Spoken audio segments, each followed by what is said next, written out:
नमस्कार, डीवीएन टीवी की बड़ी खबरों में आपका स्वागत है। मैं हूं आपके साथ नेहा। आज हम इस बुलेटिन में जानेंगे भारत के दोस्त रूस ने पाकिस्तान के साथ क्यों की अरबों डॉलर की डील। देखेंगे कैसे गई मुख्तार अंसारी के बेटे अब्बास की विधायकी। देखेंगे ये भी कि किस तरह से सिंगापुर में सीडीएस चौहान ने पाकिस्तान को दिखाया आईना। जानेंगे कैसे कर्नाटक में 5 साल में गायब हुए 13,000 से ज्यादा बच्चे। और बुलेटिन के आखिर में देखेंगे नॉर्थ ईस्ट में बारिश और लैंडस्लाइड से तबाही के मंजर को। लेकिन इन सभी खबरों से पहले एक नजर आज की कुछ हेडलाइंस पर। कानपुर की प्रदर्शनी में हादसा, आवाज के साथ टूटा झूला, जमीन पर गिरकर बच्चे हुए घायल तो वहीं चीख पुकार के बीच संचालक मौके से फरार। देश में कोरोना केस 2,700 के पार, 24 घंटे में 7 मौतें भी। केरल, महाराष्ट्र और दिल्ली में सबसे ज्यादा असर। भोपाल दौरे पर आज प्रधानमंत्री नरेंद्र मोदी, सिंदूर कलर की साड़ी में स्वागत के लिए तैयार 15,000 महिलाएं। महिला सशक्तिकरण महासम्मेलन में होंगे शामिल। बिहार के बेगूसराय में शराब तस्करी का खाकी कनेक्शन, थाने के 3 पुलिसकर्मी 4 तस्करों के संग गिरफ्तार। उत्तराखंड के पौड़ी जिले में केदारनाथ के लिए हेलीकॉप्टर टिकटों की कालाबाजारी का भंडाफोड़, 2 लोगों को किया गिरफ्तार। सूरत में शादी के अगले ही दिन दूल्हे को लूटकर हुई फरार, दुल्हन समेत 4 लोगों को पुलिस ने किया गिरफ्तार।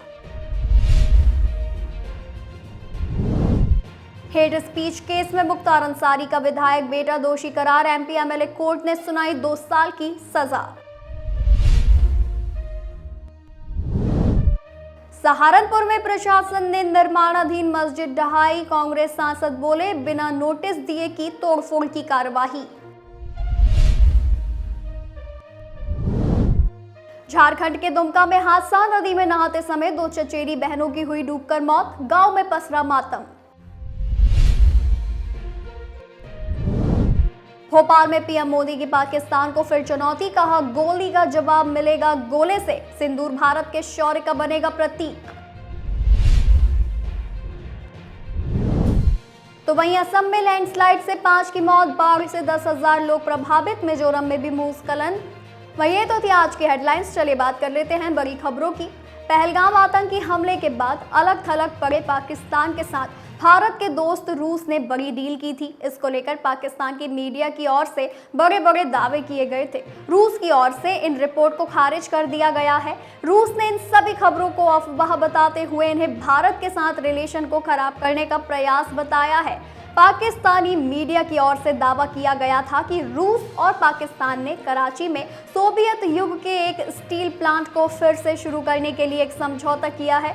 1970 के दशक में सोवियत संघ ने पाकिस्तान स्टील प्लांट को डिजाइन किया था और इसके लिए फंडिंग भी की थी। हालांकि अब ये स्टील प्लांट खंडहर पड़ा हुआ है। रिपोर्ट में कहा गया था कि दोनों देशों के बीच 2.6 अरब डॉलर के सौदे पर हस्ताक्षर हुए हैं। हालांकि रूस की ओर से इसका फैक्ट चेक कर दिया गया है और इसे फर्जी बताया है। मॉस्को ने इस तरह के सौदों पर हस्ताक्षर की खबरों से इनकार कर दिया है। पहलगाम आतंकी हमले के बाद भारत की ओर से किए गए ऑपरेशन सिंदूर के दौरान रूस भारत के साथ खड़ा है।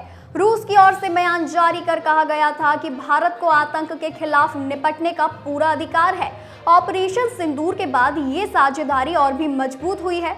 रूस के मीडिया संस्थान स्पुतनिक की ओर से स्पष्ट किया गया है कि पाक मीडिया की ओर से इन रिपोर्ट्स को बढ़ा चढ़ाकर पेश किया गया है। पाक मीडिया की रिपोर्ट पर शुक्रवार को रूसी अधिकारी ने कहा, ये किसी व्यक्ति की अतिशयोक्तिपूर्ण खबर है जो सनसनीखेज के साथ कारण और भारत के साथ रिश्तों को खराब करना चाहता है। स्पुतनिक इंडिया की ओर से कहा गया कि रूस और पाकिस्तान के बीच 2.6 अरब डॉलर की डील वाली खबरों से विश्वसनीय सोर्स की कमी है। इसने कहा कि रूस और पाकिस्तान के बीच बातचीत हुई है, लेकिन उसके पास ऐसा कोई सबूत नहीं मिला कि अरबों डॉलर की डील हुई।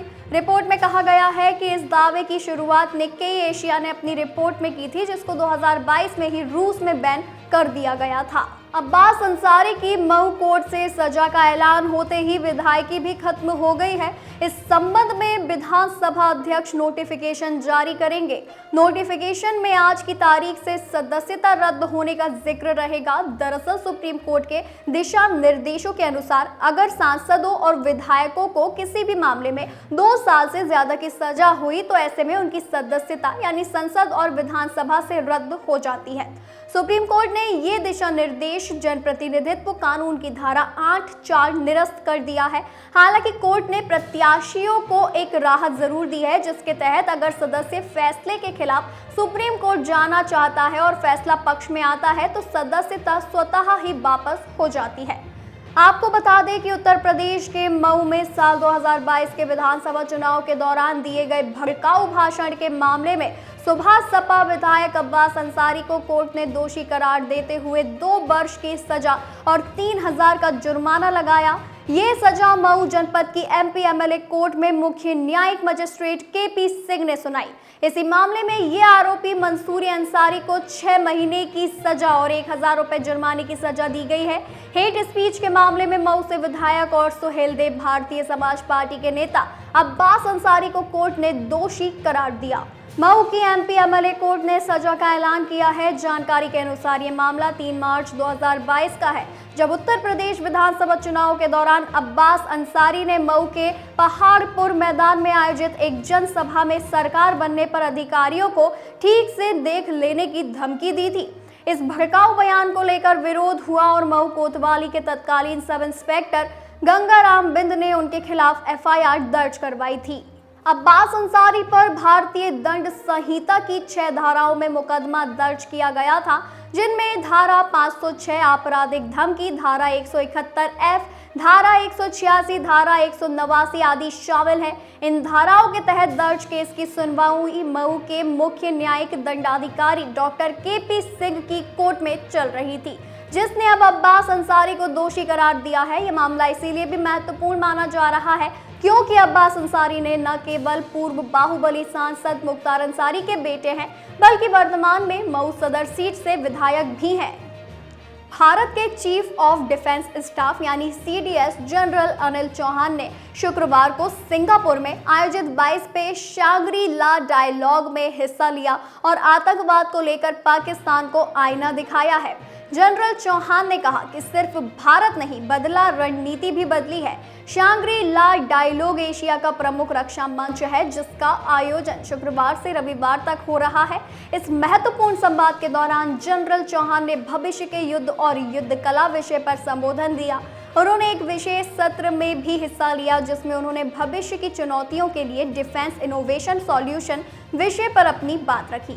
एक रिपोर्ट के मुताबिक CDS जनरल चौहान ने साफ कहा कि भारत अब बिना रणनीति के नहीं चल रहा है। अगर पाकिस्तान की तरफ से सिर्फ दुश्मनी ही मिले तो दूरी ही सबसे बेहतर रणनीति हो सकती है।